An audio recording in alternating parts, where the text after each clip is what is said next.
Welcome to an awesome edition of Rebellion's educational series. We'll be talking to the head of data from Truist, Jonathan Regenstein, who is a wealth of information on what's going on in machine learning today. Jonathan, thank you so much for coming on. My pleasure, Alex. Thank you for having me. So I see you're also working with the Georgia Tech FinTech Lab. So are you seeing a lot of the cutting edge machine learning techniques there? What are you guys working on there?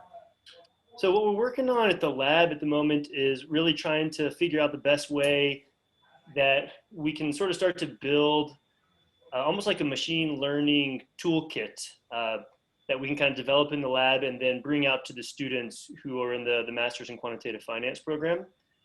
So there's a lot of crossover from the research that we're doing there over into education. And then of course, we're hoping that that educational layer kind of lays the foundation for things that can kind of bubble up into industry as well. So it's kind of an interesting position to be in there.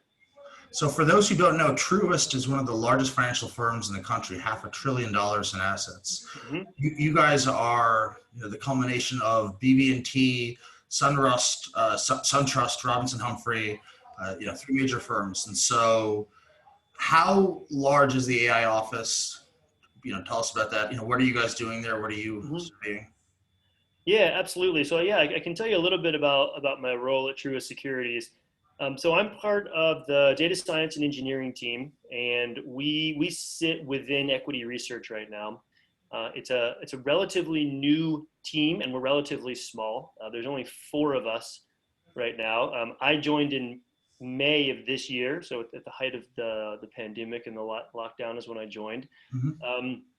And what we're working on right now spans a lot of different areas. I'll talk about maybe 2 pillars of what we're doing, and then we can get into how data science and machine learning feed into what we're doing. Mm-hmm. Like I said, we sit within the equity research department, so we have kind of a dual mandate. The first mandate is really working with our equity analysts and our sector analysts to kind of bring maybe you can just call it general data science or interesting data sets or cutting edge machine learning techniques to the research that they're already doing. So sometimes that can be kind of developing new hypotheses or testing new hypotheses with different data sets. But you're also meeting with data providers as well? Correct, yes. So that's kind of our second mandate. So we have kind of a very specific mandate, and then maybe. Can I interrupt you for a second, Jonathan? Sure. You come across NLP providers, and if so, what have you seen about NLP on earnings releases in 10Qs and 10Ks? Because I'm actually running a research study at Cornell Financial Engineering right now on it. I'd love to hear what you've seen. Yeah, let's see, I'm blanking on the name of the provider right now, but yes, we have seen some pretty impressive stuff on that actually. And let's see here. We've seen a few presentations on that, mm-hmm. and it definitely seems that there's a lot of firepower being thrown at it right now. I'm not sure where people are going to take it yet, if that makes sense. I don't know if anyone's actually getting a signal that they're trading against right now from providers. It's definitely providing a very nice signal that I think can be incorporated into other fundamental research or even quantitative research. But yeah, we've met, I want to say, with 2 or 3 kind of NLP providers, and what I would say, the way most of the vendors that we've seen so far are really kind of giving you the analysis. So what I mean by that is there's not a lot of kind of providing like structured data that you can apply your own NLP algorithms to. It's more they're kind of giving you the signal that they're extracting right now. Understood. So if I were to kind of think like, well, where might there be something interesting for your students to look at? It might be that more preliminary step where instead of trying to provide a signal from earnings calls and news conferences and releases like that. It could, and this is going to sound a little bit ironic, but almost providing that data in a structured way to teams so that they can run their own algorithms against it. So you're kind of like taking away the most painful part, which is structuring the data, but you're leaving for the teams the most value add part, which is how you can extract meaningful signals from the data. But we've seen a lot of really interesting presentations on that. Very, very high powered. Yeah. We've been able to come up with some positive data so far, applying a little bit of intelligent. So are you focusing mostly on K's and Q's and yeah, we're focusing on K's and Q's, and we're looking at using machine learning to differentiate between positive and negative word amounts. So it's one thing to, there might be 70 positive words and 80 negative words, but maybe 60 of those positive words are repeat positive words. So actually unique positive words, actually very few compared to unique negative words. And so there's a lot of ways to classify the positive and negative words in both the earnings releases and the Q's and the K's. So it's tough, but I came across HSBC using NLP to do risk monitoring. So they have 600 public companies they have loans outstanding to, and so they're using NLP to flag significant corona issues or to flag significant payment issues or depression of revenue. Especially with cost cuts these days, a lot of the larger banks are trying to do more with less, and so they're looking for ways to be more efficient. But yeah, and so I think we'll see a lot of NLP as a kind of a risk tool. But who knows? It's such a early time when it comes to NLP. So, are you excited about any specific machine learning right now, whether it's reinforcement learning or deep learning? Is there anything that's that you're excited about? Let's see here. Like one of the interesting kind of use cases that we're using machine learning for right now, I would say, is something where we're trying to do some forecasting or even nowcasting of what we're calling like key performance indicators for companies, and we're mostly using ensemble methods for that. Honestly, we're just kind of hitting it with a bunch of algorithms and then using ensembles for it. I actually did a nowcasting project that we're finishing up right now, and so far we've had a lot of abject failures in everything we've done with it. It's just really hard to take this very daily, hourly data and make it work. And so the ways that we have been able to make it work somewhat is by playing with the data and taking daily and hourly data and pushing it to weekly and bi-weekly data. Because the fact that in the equity markets, the reaction time is slower. You've hundreds of fund managers buying and selling. And something else that I want to look at personally is in Europe with MiFID II, now that you have so many fewer funds that are getting free research, overall reaction time in Europe is really slowed. And so, reaction time itself is something very interesting to look at. But what is what are you trying to nowcast? Like what's kind of the end variable that you're looking at? So we were able to access a lot of unique data on Macy's and many of their products and their global sales, hourly, and it was tough to find correlations between that and Macy's stock or Macy's peers or retail. And we were able to eventually, but anyone can find correlations between any two data sets. You give it enough time. It's just, that's something we could do when we were 12. So I've been frustrated with nowcasting. Nowcasting definitely has use cases actually. So maybe for monitoring, whether regardless of the industry, monitoring is, kind of a vague answer, but that's where nowcasting is going to be very useful, is taking, the visual, video data and turning it into kind of concrete monitoring data, if you will, data that then you can chew on. Well, what we've been working on is we're not trying to nowcast prices. So we're not trying to nowcast stock prices, and we're actually we're even going a level below that in the sense that we're currently not even nowcasting things like revenue. What we are nowcasting are what you can think of as KPIs, like key performance indicators. Mm. So we're trying to nowcast like how many new users joined a platform, right?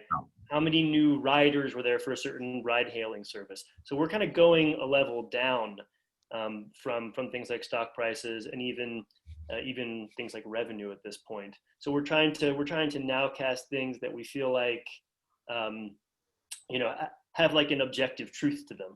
I guess you could say more than a stock price, right? A lot of things can move a stock price that we didn't anticipate. So that's actually where we've had a lot of success with our nowcasting.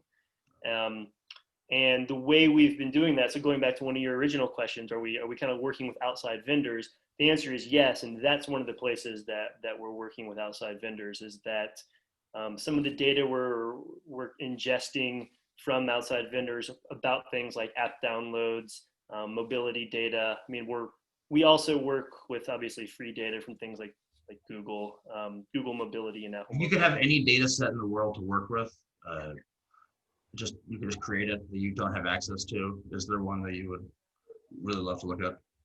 Any data set in the whole world? Wow, that that's a phenomenal question.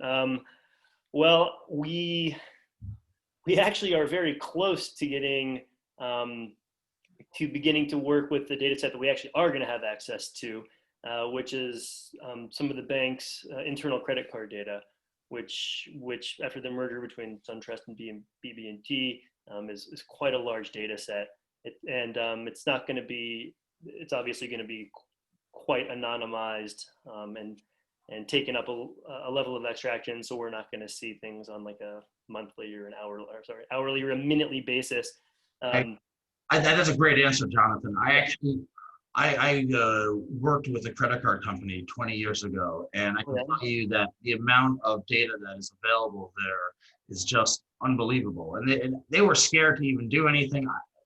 I wanted to start applying machine learning to it, 15, 20 years ago, and no, we'll just stick with zip codes and credit scores and payment. And 90 days, 30 days, 60 days. Those are our three buckets. That's what's worked for 40 years. That's what we're going to keep doing. And so you were ahead of your time, because it's taken us till about now to actually get access to it. But it's something we're really, really excited about, and it's obviously we're setting up quite a large infrastructure, in terms of the security and obviously very secure data lakes for us to house this. But we're going to start rolling those into our nowcasting models as well. Well, let's take a step back, macro data. Mm-hmm. Do you see this economy getting better, worse? You're seeing so much data right now in your position, your access, just personally. If you had to answer that question, do you see an acceleration or a deceleration those last few weeks? So I guess I'll just kind of answer, personally from the data that we're seeing. Yeah, we are seeing an acceleration because of consumption remaining so high, and because of housing, honestly. Feels like everybody's hiring. Every one of my friends seems to be hiring right now. It seems to be going around. I think that's right. I think there's employment's coming back. I think that we actually we did a little research on this, and I think we didn't end up publishing it, but it's just a macro data where we were looking at the day that the Q3 GDP data dropped, which was end of November, I believe, or end of October. The next day we got data on spending and saving, and it kind of got overlooked because the GDP number was so massive and so talked about, But the very next day, data on spending and saving came out as well, and the savings rate is still quite elevated, which we look at as Yeah. dry powder, right? Yes, without a doubt. We had a You know, historical jump in the savings rate earlier this year that we have never that's seen in U.S. history. So That's right. Which of course leads us to the paradox of thrift. If everyone's saving, we need people to spend. But the fact that that rate is still elevated, and yet we're starting to see this recovery, we think means that there's a dry powder, a loaded gun, whatever you want to say. There's a lot of money still sitting on the sidelines, waiting to juice this economy. And then we're always looking at housing as well. That's fantastic. such a So let's also, getting to the end of our show, I want to plug your book quickly. You wrote a Oh, sure. fantastic book about a year and a half ago. Just tell us about that. Sure. So the book is called Reproducible Finance with R, and it hasn't been A hasn't huge been portion of our audience are students, quant students, tech students, engineering students. So please okay. give the full description. Awesome. Yeah. So it's a book that is my team and I are very heavy R users. Before coming to Truist, I worked at R Studio, so I'm kind of an R person all the way, and the stack that we currently use is 100% R from import to visualization to modeling to communication. And the book Reproducible Finance is kind of a different take on quantitative finance, I guess you could say. It really seeks to emphasize two things. So one is visualization. There's a strong emphasis on visualization in the book. Tons of charts. I had to kind of fight with my publisher to get it to be in color, because I was like, there's too many charts in here to make them all black and white. But then the other emphasis is on reproducible code. So not just reproducible in the sense that it can be moved from one machine to another and rerun, though of course that is a strict definition of reproducibility, but also reproducible for other human beings to be able to read the code. So there's a really strong emphasis on just writing clean, easy to understand code, which is something that it's a best practice for data science in general, but it's also, in my opinion, kind of a business best practice, in the sense that the easier you can make it on yourself to explain why your data science work is relevant and why it's important to people who don't care about data science, the further your work is going to go, because it's still a small sliver of people who are going to want to dig into complex code and see how these things work. Everyone's busy, so the easier you can make it for external stakeholders to kind of see what's going on and follow the logic to the conclusions you want them to get to, the better. So that's kind of the emphasis of the book. Clean data and clean code. That's definitely the building blocks to success in any endeavor. This has been a really fantastic conversation, Jonathan. Thank you so much for coming and talking with our viewers, and hope you stay safe during these crazy times. Thank you, Alex. Likewise. Let's do it again sometime. Oh, it's been a pleasure. All right.